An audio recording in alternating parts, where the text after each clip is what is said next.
We've got Keith Shores here. Keith, thanks for taking the time today. As those people who've been watching have seen that we were able to interview Greg and learn more about his background and OlyTac's background. But obviously, you've been a key part of that for a long time, at least as long as I was involved back 2013, 2014. So let's just start off with an introduction to you and what your role is in OlyTac, and then we can get into your story and history after that. Okay, sounds good. Currently at Olympic Tactical, I'm currently the lead investigator, which I've been for quite a while now, but I'm also the training manager as well. So I took over that duty from Greg. And once we grew as much as we did, we needed to take on that responsibility to give him time to bring in new business and all the things that CEOs do. That's my current capacity. I also still do a little bit of fugitive recovery work on the side with my company, the Edge Group. Yeah, so that's my current capacity. Fugitive recovery. That's got to be interesting. So I understand you do that through a different company, as you mentioned, the Edge Group. That's not something that OlyTac gets involved in a tremendous amount, although I imagine there have been some skip tracing related components of that. How does that work? Yeah, OlyTac doesn't get involved in the actual fugitive recovery part, but we do have a really good training program that Greg and some others had developed before I came along. And when Greg invited me to come and be a part of OlyTac, he said, if you want to go ahead and continue to do the recovery work on your own, then, do that. I'm not really interested in doing that part of it. We do have this training program. And if you would like to be our instructor for that program, I would like for you to take that piece over. So I've trained quite a few people through OlyTac, but we do all the actual operational stuff through the Edge Group. Got it. That's interesting. And in terms of the training stuff, we talked so much on the interview with Greg about the executive protection side of things. We talked about training, but in the context of where that fits into the operational and training loop for the executive protection business. But we didn't really talk much about all of the different elements of the training. And since that's a big part of what you're dealing with every day, I think that'd be great for us to look at. So there is some of the unarmed stuff, some of the non-conventional, the baton and the handcuffing and all that. Each one of those things, in order to be used within the context of a licensed professional in Washington or Oregon, for instance, they have different requirements. So maybe you could talk a bit about that for the people that are watching this and they're looking at hiring firms. They want to make sure, hey, are these guys properly licensed and trained? What should they be looking for? Yeah, absolutely. As Greg started the company doing training and later on added investigations and security work.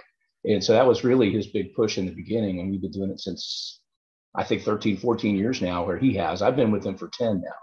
And we can do pretty much any kind of industry training that you need. We've got a class forward, or we can develop a class forward, or we know somebody that can do it. But what we do most often is train and develop private investigators and security people, both in the unarmed segment and the armed segment. So we've got all the pre-assignment training for private investigators, private security people in both Oregon and Washington for both of those. Most of our training we do in Oregon as well, because we're all licensed in Oregon.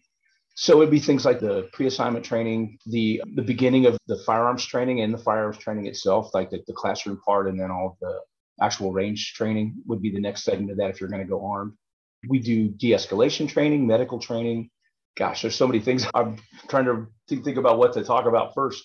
With the armed stuff, we've got rifle, shotgun, scoped rifle, precision shooting. Greg teaches most of those, but all of our instructors are at least handgun instructors. And I think we got 5 now that are eligible to do that kind of training. We do handcuffing, taser, tactical baton, OC, pretty much anything you would need. We've got some kind of class for it. I've taught close quarters battle classes, use of force, just that alone, report writing, you pretty much name it. If it's something you need to do in this industry, we've got something to accommodate you. Yeah. You've got a pretty interesting background yourself too. And so in terms of, you mentioned close quarters battle courses, but also the paperwork, right? And I wanted to talk a little bit about your professional background and your transition into the private sector. And where was there more paperwork? That might be one good question. I'd imagine private sector, but you tell me.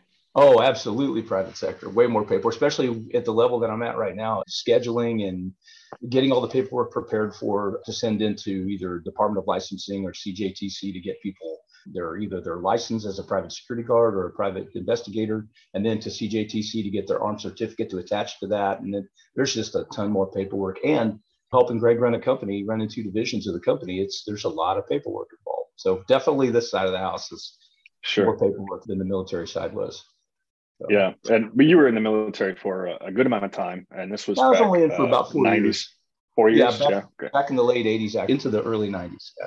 Okay. And what happened after that? So you had that experience and you came Mhm. into some kind of private sector work. I recall there Mhm. was security, but there was also some sales and business development in there. Absolutely. Yeah. Yeah, absolutely. When I got out of the military, I was an Army Ranger and I worked on a special reaction team, which is a SWAT team for a while. So that was my military experience. So a little bit of the, higher end elite kind of stuff.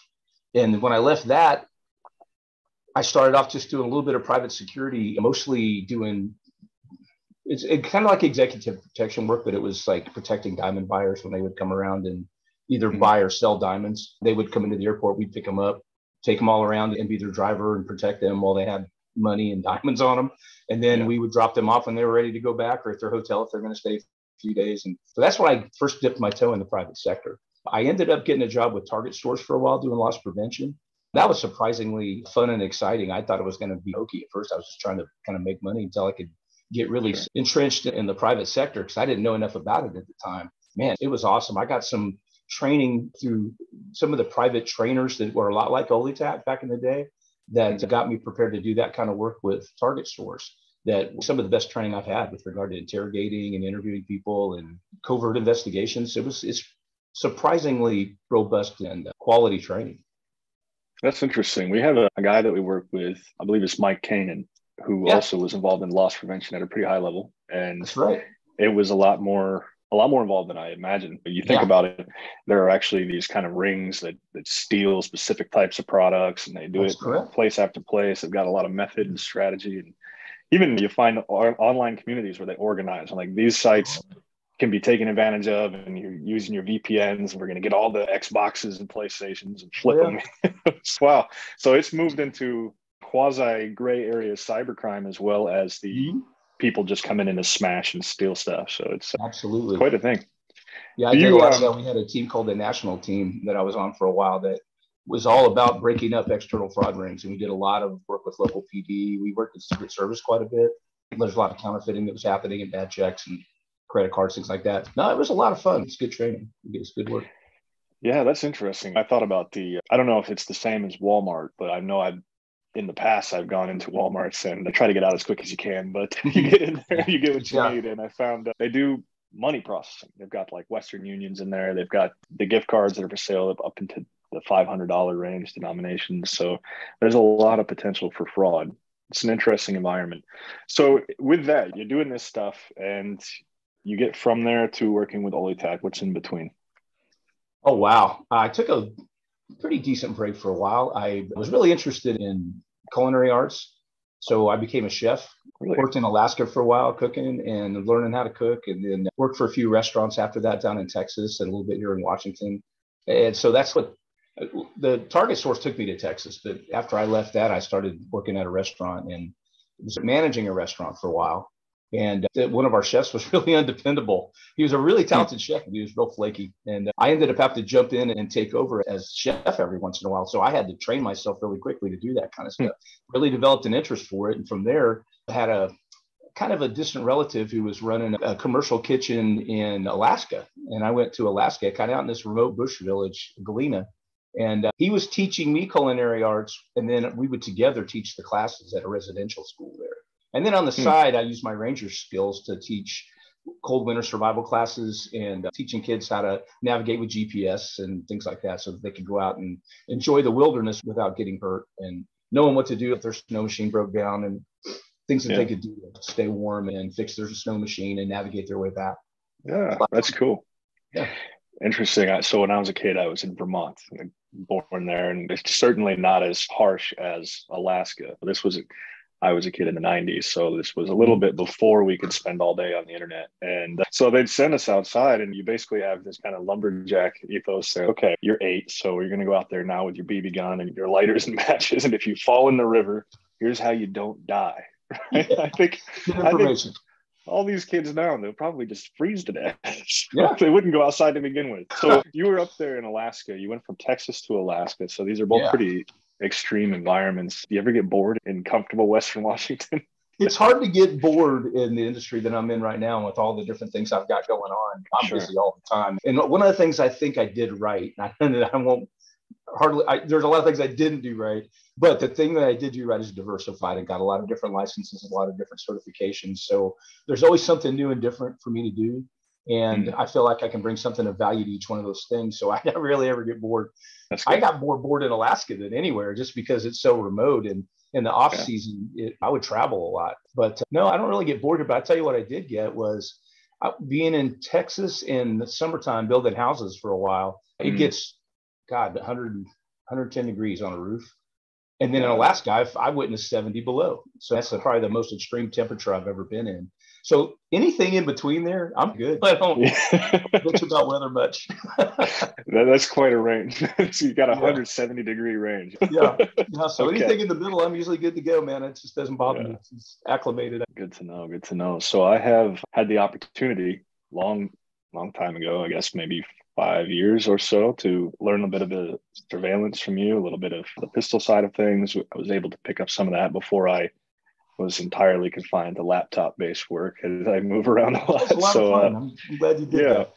Yeah, I was. And so I'm curious, now you're actually in charge of the whole investigation. I believe at the time you still were actually functionally or officially in that role.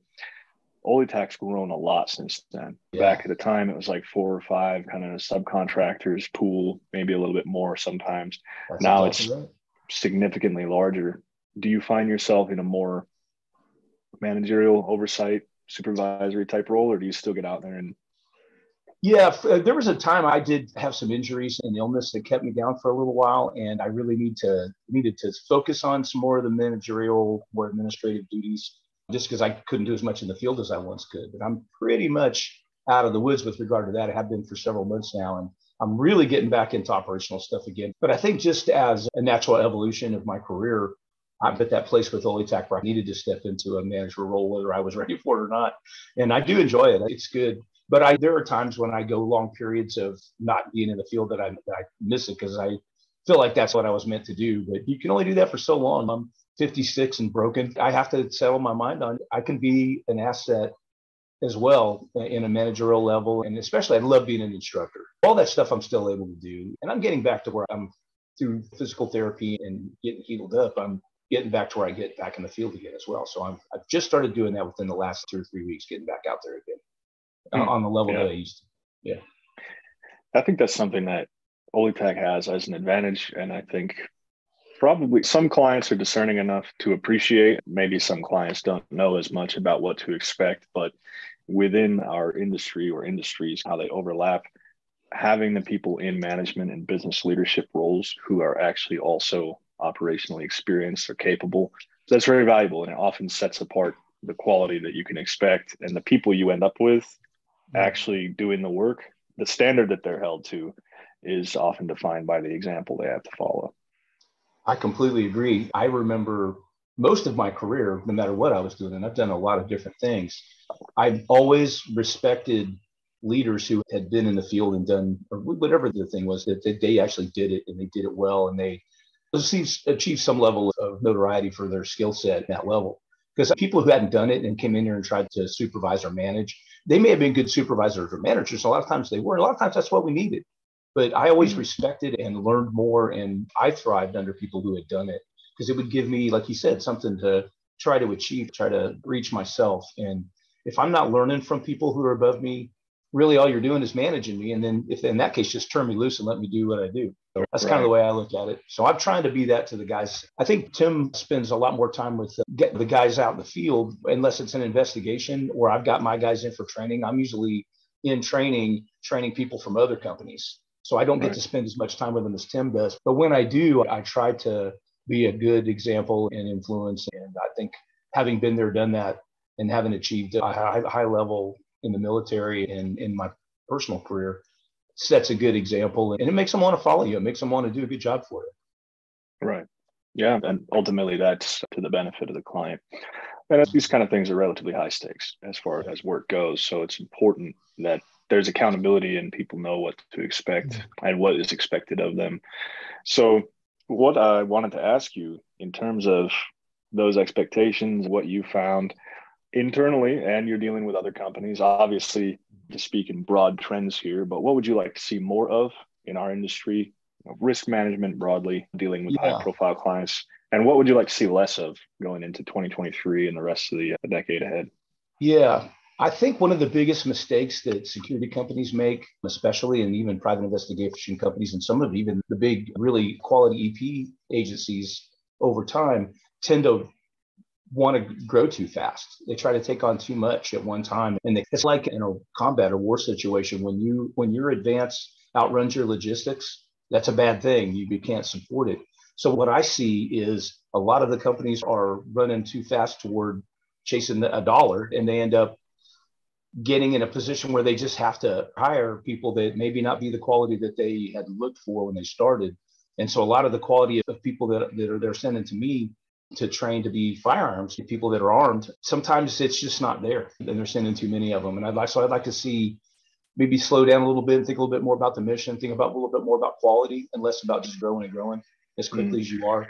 The other thing is it impacts our industry, but didn't start in our industry. The kind of reimagine the police movement has created an unintended consequence where a lot of police officers don't want to be police officers anymore. And a lot of them are coming over to the private sector a lot. And that's building a lack of crime rates have gone up. All kinds of unintended consequences are causing the effectiveness of police not to be there. Now that's opened an opportunity for private security. And I like that. It's something that we can fill, especially when we've got so many police officers coming to our sector that can just jump right into that role. But it pains me that's how we got there, that we've reduced the effectiveness of the people who protect us. Even though we can do that in the private sector, I just didn't like how we got there. But I think it has developed some opportunities for us. And I see going into the future, just like the military got privatized so much during the global war on terror, I really see the future being a lot more private security taking up roles that police once had. Yeah, it's interesting to imagine certain neighborhoods within areas that have these issues, and the neighborhood HOAs or different organizations, they pool a budget and they end up hiring what could functionally end up being the same guys to do the same job. But it's just the amount of coverage that's getting to everybody in the area is declining, and it's being centralized to those areas that'll put the cash out for it, which that's exactly, for better or worse, it's an economic reality. People are going to do it. You've seen it in Texas years ago. They started saying, okay, whether it was potholes in roads or neighborhood security, groups of people saying, we're just going to fix it if the government's not going to deal with it. And it's tough in Seattle. As I understand, the police department in Seattle has had a hard time with staff retention, had a hard time with recruiting. I remember, God, it was like 2011 or 12, and the guy who I was taking over a sublease, he was moving down to Seattle. He had graduated, and I thought it was easy to become a cop, right? I remember growing through high school, and they're like, oh, whoever was the ass goes and becomes a cop. And that was a stereotype. I didn't really know anything about the process and what was required. And different departments and different agencies have different standards. But for Seattle Police Department at the time, their starting was, I think it was like 85. And you had to have a bachelor's degree. You had to have a clean criminal record, and you'd go through a whole psychological assessment. I was like, damn, that's a serious government job. Yeah, absolutely. That's real. So to have a hard time hanging on to people, granted, Seattle got very expensive. It was never inexpensive in the entire time I've been around, but it's a tough situation. And I can see why people would go to the private sector. It's just, as you said, it does introduce certain issues. Let's look a little bit further ahead. Yeah. You're talking about that process, and for whatever caused it being a little bit tragic and unfortunate, we are going that direction. Privatization of police. First, people complain about militarization of police. Now, it'll be ironic or interesting to see that whole thing goes private, right? Because there's actually very little stopping that from happening. How do we do that ethically, balancing? We have a company we work with that does AI surveillance overlay. So basically, they take all the different video feeds and they apply machine learning to track people and detect behaviors. And they've made a real effort to say, this is how we do this ethically. How do we do what we do ethically? I alluded to it when I talked about how a lot of the security companies are going too fast, and they're bringing people in that really aren't qualified and maybe shouldn't be doing this kind of work just because they have to put warm bodies in places that they need to fill. And going back to, or going forward, ensuring that we're putting the right people, hopefully with some kind of relative experience. And it doesn't have to be, you don't have to come from an elite military unit where it have to have been a police officer. You can come into this industry never having done it before, but you might want to have some skill sets that lend themselves to our kind of work So just making sure that you're hiring people that are likely to be successful in the first place, but invest more money into making sure they get good training like what we provided at OlyTac, and give us the opportunity to do our jobs the best that we possibly can, because we're going to produce a better person for you, which is going to produce a better end result for our clients and their clients. And I just think that's super important, just making sure that they get the right training, that they've got the right mindset, they've got the right basic skill sets to start off with, goes a long ways. So I think that's one of the single most important things, is making sure you're getting quality people who have the ability and giving them the tools they need to be successful. Because I'm just seeing too much out there where they're just throwing stuff out there just to fill bodies, to fill spots, and it's dangerous. Yeah. I'd like to see that. I'd like to see that improve. Yeah. That's an interesting point. Your mindset. And that's something we talked about when I was talking to Greg, was just what does he think is important? Is there a certain kind of person who's fit for this work, or is it more a set of attributes? And what he boiled it down to is basically, can you manage stress? Yeah. And being able to manage stress, because it's a stressful situation. Even we deal with mostly executive protection investigations and training to that, but we also train people that are more like your stationary uniform guards and such. And while we don't do that kind of work, it would be difficult. You see sometimes these people are getting screamed at, and they're standing outside of Starbucks, and they're just like, they're on their 9th or 10th hour of the day, just getting screamed at by somebody whose coffee's cold, and it's not their fault. And that's like a good day. That's considering the person who's going to go end up in that role may or may not have a lot of experience handling stress like that. They now have a weapon. They've been put in that position where they might be afraid, and fear aggression is something you see even with the traditional police. There are situations where everyone looks and sees, ooh, maybe that didn't need to happen. And the physiological response to that kind of stress, maybe you could speak to that a little bit, from a firearms perspective, as well as what happens to a person. Absolutely. Feeling that. Yeah, I'll start off by backing up just a little bit and talk about some of the best attributes a person can have that you can look for, even at the level that we're doing things with executive protection. If you don't have good situational awareness, or not capable of it, if you don't have or are not capable of exercising good judgment, the ability to communicate well, both verbally and written, because you got to write reports that might go to court 1.5 to 3 years from now. And when you go back and look at that, it's got to feel like it was yesterday, because otherwise they're going to eat your lunch in court. So you got to be able to communicate well, but also on the scene as things unfold. If you can't de-escalate properly, if you can't communicate with people verbally without causing them to get amped up and be more likely to use violence and create an incident that's going to be a high liability situation, those are traits you have to be able to do this job. And we can check that. We can verify that through the training that we do, because it's all built into the training. I think what we need more of is for clients to understand that maybe some of these people, it'd be better if they washed out of the system. And we do have checks and balances in place that the state's put in place. But sometimes I think maybe they should be a little more rigid, and maybe the companies, they don't have to follow the minimum state standard. They can do a little more. They can be a little bit more discerning. And I understand that they get stuck. They got a job they got to do. They got bodies. They have to fill positions. But those are the main things that it takes. You don't have to be like a super athlete, but to have some kind of good balance and athletic ability will allow you to not only manage stress better, but just be better at your job. Things like that. When it comes to firearms, especially, it doesn't even have to be firearms, but when you get in a situation where your life might be on the line and the adrenaline starts washing over your body, you start losing your fine motor skills.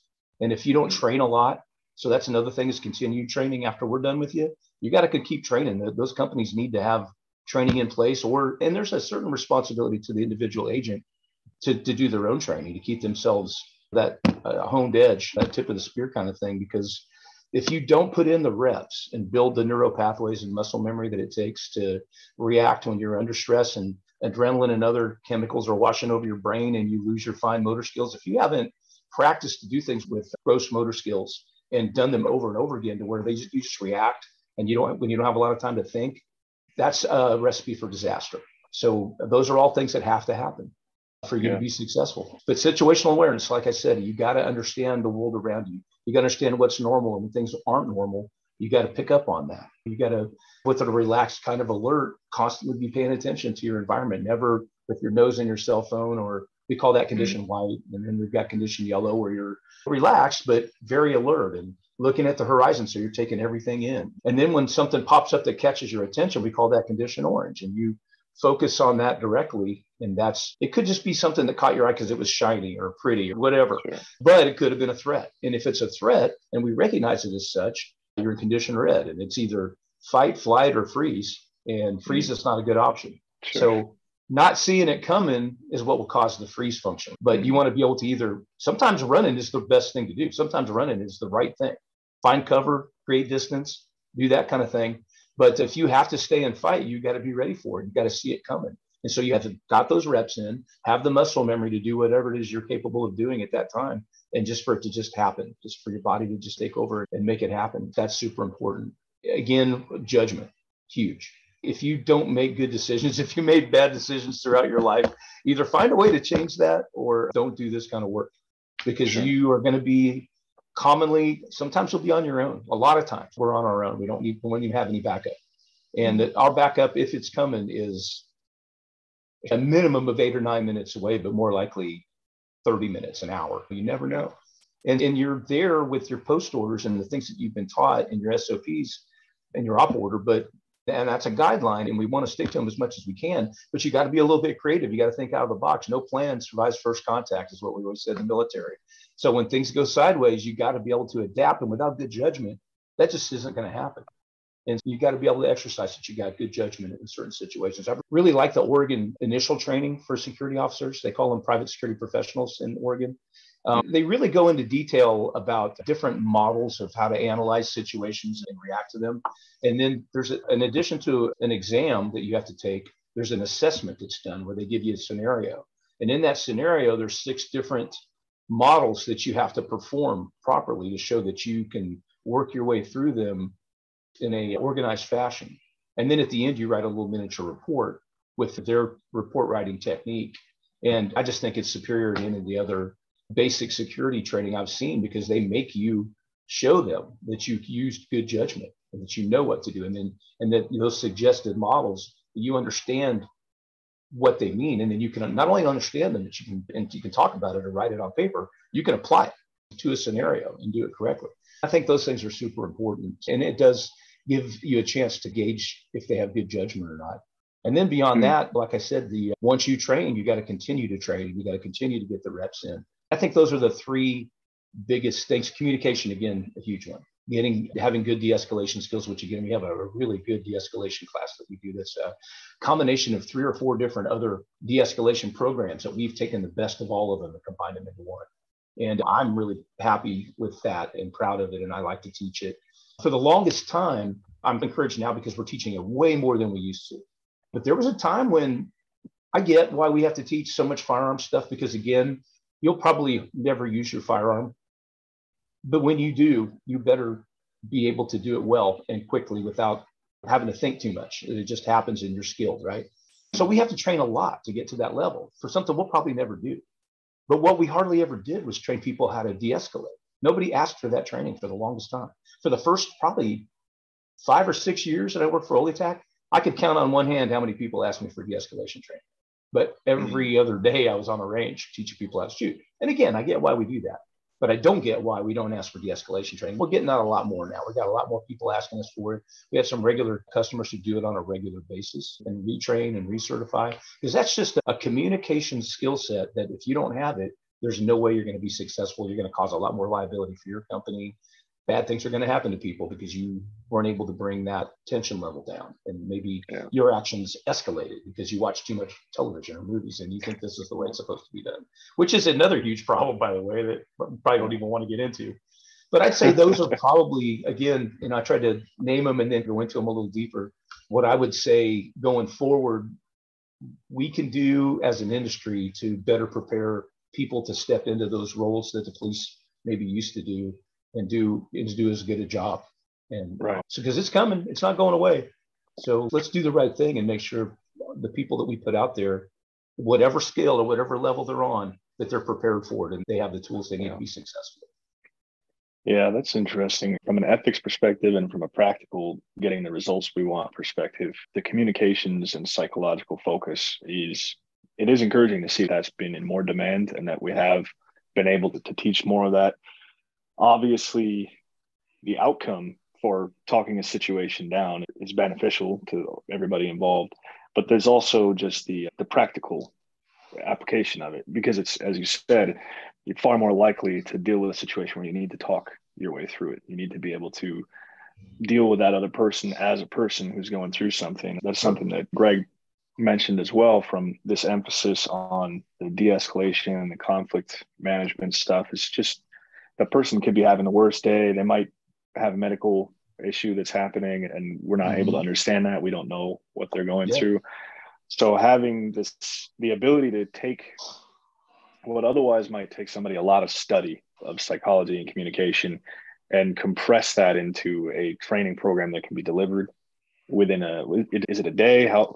Talk about that a bit, because if someone's watching this, they should hire for this. There are programs out there that are 40 hours. I think CJTC has a critical incident management training program that I think might be 40 hours, and those are pretty rare. Ours is 8 hours, and the average one's usually an 8-hour day. And one of the things that people don't realize is, you got to talk your way out of things, and communication sometimes is verbal, and you're listening and speaking, and that exchange goes back and forth.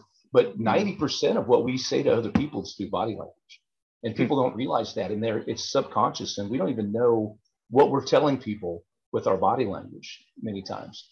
And so a big part of our training is your posture and your stance and how you're standing and how you're, like, if you keep a kind of an open posture where your hands, I don't know if you can see or not, if your hands are open like this when you're talking to people, and you've laid yourself a little bit, because you're constantly thinking about, this could go sideways at any minute and I could get attacked.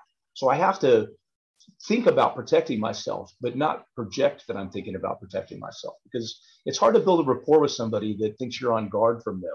It's just one of those psychological things that your body language will show them that your words may be saying one thing, but your body language is doing something else. So keeping that open posture and keeping a tone like the one I'm using right now, and call them by their first name, introduce yourself by your first name, things like that kind of endear you to them to a bit. If you have time to do this, and this person in crisis, not something that's unfolding super quickly. Sure. You've got time to build a rapport, and maybe listening with empathy is a huge thing. Not just, we're not good listeners as human beings. We just classically are not.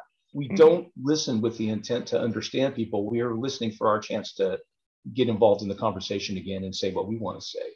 And when you look at the amount of what we actually retain in an average conversation, it's like 1/8 of the conversation you walk away remembering.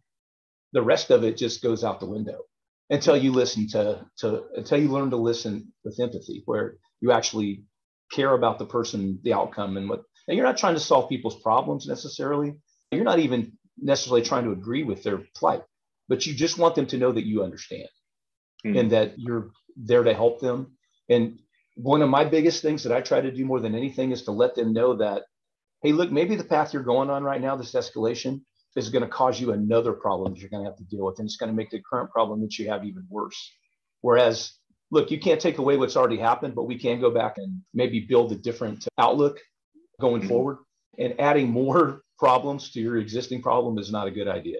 How can we make this current situation better rather than letting your emotions get the best of you and maybe create another issue that you wouldn't have had before? And that's a tactic I try to use a lot.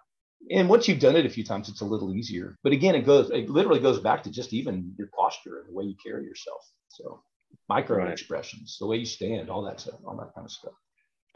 Yeah, it's an interesting approach, and it's obviously valuable. And I'm glad to hear that it is in demand, because if you think about the kinds of things domestically within the United States that an executive protection team or somebody who's filling that kind of a close protection role is going to deal with, there's some financially motivated, ideologically motivated things, but they're tail risks. Correct me if I'm wrong. A lot of what they might encounter is people who are maybe mentally unstable. It could be someone who's specifically obsessed with their client or protectee, or it could be someone who's just generally unwell and wants to hurt someone famous to have their kind of last moment. So if you talk a bit about the psychology of the types of threats that we are generally training to and countering in our own work. Okay. You nailed it in a couple of senses there. A lot of times it's people who are mentally unstable or have some kind of mental illness. There's all kinds of different things like schizophrenia, bipolar disorder. There's a bunch of them. I'm no scientist, but we're learning quite a bit about that and how to talk to people that are coming from that angle. But sometimes it's just people who have maybe anger issues and they've been disrespected or wronged in some way and they're going to get revenge. And sometimes we talk to psychologists who their job is to spell out what this person's mental capacity might be, what their emotional capacity might be, and get a basic idea of like how violent they might be based on that kind of, I not necessarily want to use the word profile, but sometimes they even call them profilers. People who just can see this, these are all the things that are impacting this person right now. And this is how likely we are to have violence through X amount of days. Right. And sometimes it's just people with anger issues. It's not mental illness. It's just an overdeveloped sense of what's the word I'm looking for, just trying to get back at other people. Vengeance. Right. Yeah. You'll see that a lot. Sometimes it's just people who are power hungry and or to want to influence others, and they don't want other people to see them as weak. So they feel like I've got to do this. If I don't, I lose face or I lose status or whatever in my community. Yeah, that makes sense. There's not always that there's this kind of diagnosed history of mental illness, but it might be an acute situation where stressors in their life, they're behaving in a way that would make them perhaps need a referral. But in that moment, there's no history of it. And what I understand from a recent conversation I had was that when you have officer involved shootings or officers are being injured, police officers, it's often when they're going to domestic violence calls and they end up getting shot at by, oftentimes it's a husband or a boyfriend who's done something very violent and doesn't see a way out of it. Right. And that was next to traffic stops, like the most dangerous thing. I found that pretty interesting. Yeah. Sometimes it's the wife or the female in the equation who's maybe called the police in the first place. And she was motivated to get her significant other put in jail for this horrible thing that he's done, or she's perceived he's done. But then when she sees the cuffs get put on him and she says, oh no, I love him, I don't want this to happen. It's that unintended consequence for her that she maybe didn't think through. And then they lash out at the police and they're the ones who needed help in the first place. So there's that factor. Probably maybe a broad majority of what we run into is just people that find themselves in a crisis and there's nothing like, they're not any different than any other person. They just find themselves in a unique crisis that they don't know how to handle and they're just not equipped to deal with it. Because let's face it, today, the average person just isn't as much as we were at one time. I just feel like you go back to World War II and post-World War II, the greatest generation and the way people were wired and the way they thought, just so much different than what we see in the average person today. They were just so much more equipped to deal with stress and overwhelming odds and things that today I think people just fall apart. But a lot of times, like I said today, it's just anxiety. It's flat out anxiety. And people don't understand how to deal with that anxiety. It can elevate from a person being anxious to then they start to test you by becoming verbally abusive. And depending on how that goes, then they might go to physical violence. And that's the stages of what that looks like. But a lot of times it's just an average everyday person who's stressed and anxious, finds himself in a bad situation and just doesn't know how to handle it, just doesn't know what to do. So there's that too. Yeah, and without even digging into, because we don't have enough time in the world to dig into the causes of that change, I think it's observed. I think it's not even controversial to say that the level of diagnosed and studied levels of anxiety have gone up just through the roof over the past generation. And when you have a person having an anxious, being overwhelmed by anxiety, it's not just, oh, hey, I don't want to call this person on the phone and have to talk to somebody. That's their chronic day-to-day life, but a serious perception of danger, the fight or flight kicking in, the adrenaline dump, because they're getting yelled at, right? They're not being physically assaulted, but their body is reacting, I'm about to die. And that's when someone could overreact and really push things further. So that ability to de-escalate something could really prevent it from becoming violent. It's obvious, it's in the name, but in the context of this whole anxiety wave, it's perhaps more significant than ever before. Absolutely. Interesting stuff, man. And I hadn't expected us to go so far down that rabbit hole, but I'm glad we did, because let me know if I start going too far into details. If you want to know things a little more vague level. Being a trainer, it's just my mind goes to certain places and try explaining the why behind it maybe a little bit. But let me know if I get a little bit too deep. No, it's fine. Actually, it's good because this will be published and people will watch it. And I think there's more value in understanding how what we're really seeing day to day. You're training people, we're out there doing the work as well. And what we're encountering versus just like another blog post, how to choose. Okay, we all know, right? They can go find that. But this stuff is a little more insightful. And so what I'd be curious now, building on that, is training wise, the opportunity from an ethical perspective and a practical perspective, as so much more of the kind of community safety stuff is being put with uniformed patrol private security companies. And then you also have more higher profile and corporate clients hiring an additional executive protection and close protection teams. So that's becoming increasingly privatized. What opportunity do you think there is for us to improve on the model? It sounds like we're able to adapt a bit faster, and that's something that's drawing a lot of police into the private sector because we can adapt and do things differently. If something's not working, we can change the training. Is that harder, do you think, in a police environment from what you're hearing? I know that's not your background, so we don't want to criticize them so much. It's more just like, No, I start off by saying sometimes I say things that would lead people to believe that I've got a problem with the police, and that's not at all the case. I have all the respect in the world for police, and I try to work with them as often as I can, because it really ultimately the perfect mix is that we work together and the community has faith in both of us. And what I see from the direct question that you asked me, is it harder for the police to adapt than it is for us? And yes, I think it is, because first and foremost, they're responsible for an entire community, or at least a subset of the community that they're patrolling and taking care of, where we're usually laser focused on our client. Now, like you said, there are current trends that are going forward that are changing that, and it's going to change even more.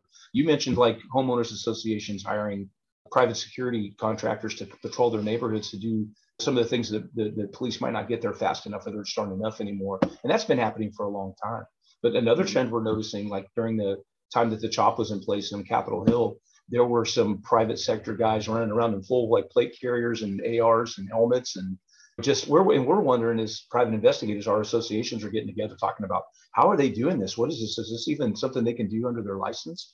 And come to find out, they were just like a homeowners association can hire a security company to patrol a neighborhood.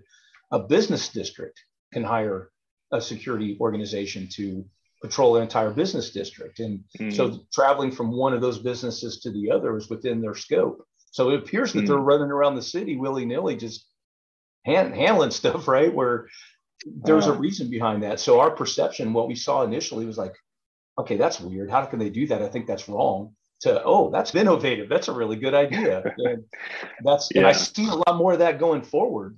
But I do think we can adapt a little faster, and I think we can be more effective for our customers and clients because we're so laser focused on them. Even when it spreads out a little bit more like that, where you're doing a whole business district or a whole neighborhood, it's a smaller environment that we have to focus on, and there's more of us. Whereas the police, they're spread more thinner than we are, according to what we have to patrol or what we have to impact. And they've got that whole community that they have to impact, and they just get spread thin. There's not enough of them. Yeah. So I think that's the difference there, and why we can maybe adapt a little better, a little faster. Yeah. And I don't want to get political or anything, but I'm also a firm believer that the private sector has always done stuff better than the government. So it's just a big thing. But you'll get no argument from me. Yeah. But again, that's not to detract from the police. I have all the respect in the world. That's the hardest job in the world, especially now. Yeah. I mean, my hat's off to them. And I'm always honored to have them in my classes. And I always let them know, hey, look, we're really happy to have you in our world. And you bring a lot to it. And I think you'll notice, I'll tell them the same thing I just told you. I think you'll notice a big difference. Here's this, and it'll make it easier for you. Another thing is police officers have a duty to act. They take an oath. That's why they're called sworn peace officers. And so they have to use force in some situations, or they can be charged with a crime.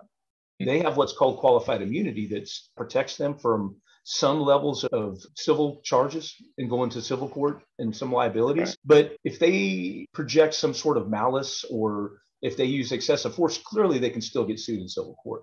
But there are protections. Many states have gone to a policy now that they're reimagining what the police are, where the police officers still have a duty to act, but they've taken away their qualified immunity. Now, what person in their right mind is going to do a job where you know you're going to get sued and you could lose your financial well-being, all your money goes away, you lose your job, you're ruined because you did your job the way you've always known to do it. So, those are some of the things too that make it harder for them. And we don't have a duty to act. Now, I think most of us that love people and do what we do because we're natural protectors. We're going to do what we need to do that makes sense. That's why you have to have good judgment. Again, why good judgment is so important. Is like, hey, risk reward, what's going on here? Not just for me, but for the public and for the people at risk here. Does it make more sense for me to create distance and find cover and observe and report? Or does it make more sense for me to get involved and maybe even use some level of force? How's that going to play out in the end? And sometimes that's hard to ascertain in the moment. So you have to pre-think a lot of this. So when you recognize something that's unfolding in front of you, you can already know where you're going to go. If this happens, then my body just does this because I've trained on it so much. So that's the best way I know to overcome that. Yeah, that's an interesting balance. Having a legal obligation to act and at the same time not having the civil protection versus the flip side for private sector, you don't have a legal obligation to act. But you have insurance that covers if you get civilly prosecuted. So there's or civilly entangled in a lawsuit. Let's put it that way. My mind's failing me. It's an early, but let me say this though. On the police cooperation with private sector peace enforcement through community patrolling activity, you're not going to have a private security guy who's a uniformed guard. He's not going to become ideally violently engaged with people for the 99.9% of the time. That's a good thing, generally speaking. What the law enforcement component, though, like actually has to do is enforce laws. They have the ability to investigate. They have the ability to take a multi-year approach to organized crime, gang activity, trafficking, all this kind of stuff that private sector investigators, intelligence companies and such absolutely support that stuff, but can only take it to a point. Like, here's the information. We've done this to help, but there's a point at which law enforcement is absolutely necessary. Absolutely. That cooperation is key. It absolutely is. And we've done a lot of investigations, a lot of them over my 10 years with OlyTac, where we have assisted the police and handed it over to them, and they've taken that and done with it what they need to have a positive outcome for the client and for the public, in that. But yes, we take that role. We do the same kind of investigative work that they do. We just do it maybe in a different way or at a different time, or we don't always have the same resources, but we just sometimes think differently. But yeah, sometimes we'll take, but that's one of the things that you picked up on. One thing that I would like to stress. I think there was a question in there somewhere about what should people who want to be a private investigator or security person know about the industry before they get into it. One of them is that when you watch television and you see any investigator, whether he's private or a police officer, go through the motions of investigating a crime from when it happens until that person gets either put in jail or not, or whatever happens, you get to see that whole thing. And then you get to see the closure of the hero coming to save the day and puts that person in jail. And then you get to see all that, everybody adoring them because they did all the great, right things. So a lot of times in this industry, you are given a segment that you're in charge of, that you're responsible for, of a job that you have to do. And you're responsible for that bit.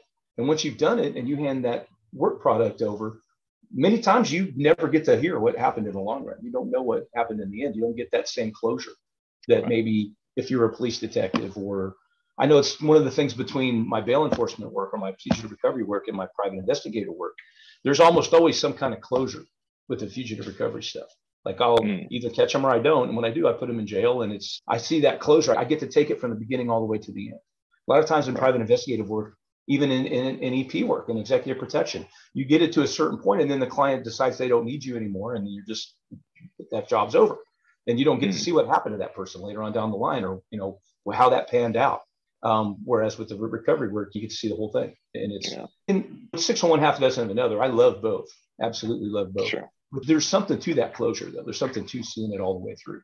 And so it can be a little frustrating for some people. And that's why some people don't continue to do the work. That's an interesting angle on it too. Just I hadn't thought much about that because so much of the stuff I've done has been in support of people that are watching this. I do a lot of the business development for OlyTac, and I'm focused on that. But from the other side of things, when we are working on things, here's information, and then I don't get involved in what happens to that information. Right? It's, in one way, it's nice because I don't have a very stressful life. Right. Yeah. On the other hand, it has that kind of question mark there, which never really bothered me a whole lot. But I could see why if you're there day in, day out, dealing with the client and seeing the impact it could have on their life, it would be much more, I wouldn't say necessarily stressful, but it could certainly raise questions. And that's an interesting perspective. So from a fugitive recovery perspective, then this is something I found interesting. I know you've done some lurking in the bushes and all that, but you also told me like a lot of it, almost all of it is very again, conversational. It is. Yeah. Because the idea for everything we do, whether it's fugitive recovery, executive protection, private security, investigations, just finding people, whatever, we want to do the very best job we possibly can. And so we get really invested in it. And that's the thing about the not seeing it all the way through, not being able to see that last segment of it, because it's not debilitating. It's not necessarily stressful. I don't mean to say that. It's just, but then there's this, sometimes it's hard to go on to the next case and completely let go of the one before it because you're so invested in that case. And now it just got stopped and there was no like closure on it. And it's like, you still think about it a little bit because you lived it. It was your whole life for however long. Be a really good investigator. You get, I don't want to say you're getting really emotionally involved in everything because you got to keep some kind of detraction or some space from it emotionally. But to do a good job, you have to care. You got to be involved. You got to be a true believer. You got to be somebody who, I'm here making a difference and I'm involved.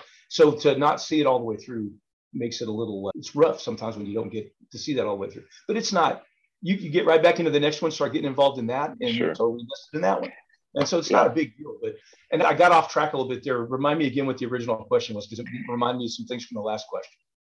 I think we might have addressed it, but the general idea was basically, you were talking about what a person, a professional who's either in the industry or wants to get into the industry, what they should be aware of. And that was something you mentioned, is that you don't get a conclusion a lot of the time. And it's even, let's say, for going into EP work, if you came from a military background, or going into investigations work, if you came from a police background, you don't necessarily get a conviction. You don't see that goes through to court in any way, and the prosecutor gets conviction. You don't have that outcome. And from the EP side, the thing is the client doesn't get hurt. And that happens every day. Like, they don't get hurt. You don't proactively go complete something. So it's interesting. Do you find that it's not stressful, but it's just a little bit like not seeing the end of a movie or not knowing how a show ends? That's really great. That's a really great way to say this. If you picked up a book and you got really into it and then something happened and you walked away from it or lost it or something, you don't get to read the ending. But I actually my son had to go through had to see a psychiatrist for a psychologist for a while. And she talked to me a little bit about some of the things that I could do to help him.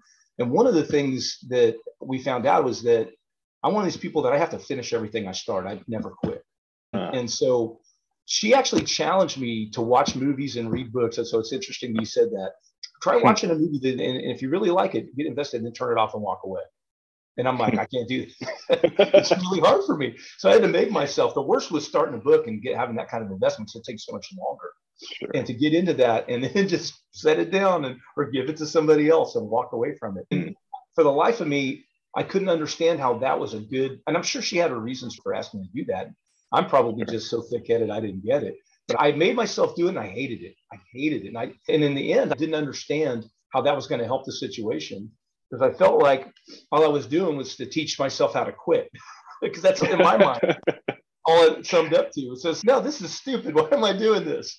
I'm going to go back and I'm going to finish that. Because it's just, I think that's a dumb model. Because I guess in my ground pounder, stupid head, I didn't understand. I said, never quit. What are you doing? No, you can't quit. So anyway, that's a frame of reference. Then you have to know what it is that you're completing. And if you don't get to know the end of the story because it's not your role and that's not what you're getting paid for, then you have to find, what am I completing? Right. And is that the client is happy? Is it whatever? And that you make that your new conclusion. Yeah. I don't want to suggest in any way that those cases that you don't see the culmination of it aren't rewarding. They are just as rewarding. You just have to find a way to deal with that one factor, is that your heart might be saying, oh, it's weird to walk away from that and not see the ending of it because you care so much about what you're doing. And it just seems like it gets cut off sooner than it should. But you learn to deal with it and you realize it's not that you don't know you're being effective. Hey, I did my part and I'm happy with that. I know I did good work. I know that what I did was quality work and it's a piece of the puzzle and I'm cool with that. You just move on. Yeah. When we talked to Greg, it was an emphasis on stress management being probably the most important attribute. And I hear what you're saying too, is it's a modification of that to maybe the advice is be aware you have to balance how close you get to a situation, how emotionally invested you get versus how professional you need to be. There is a level of give a damn that needs to be there, but a detachment to do the job well.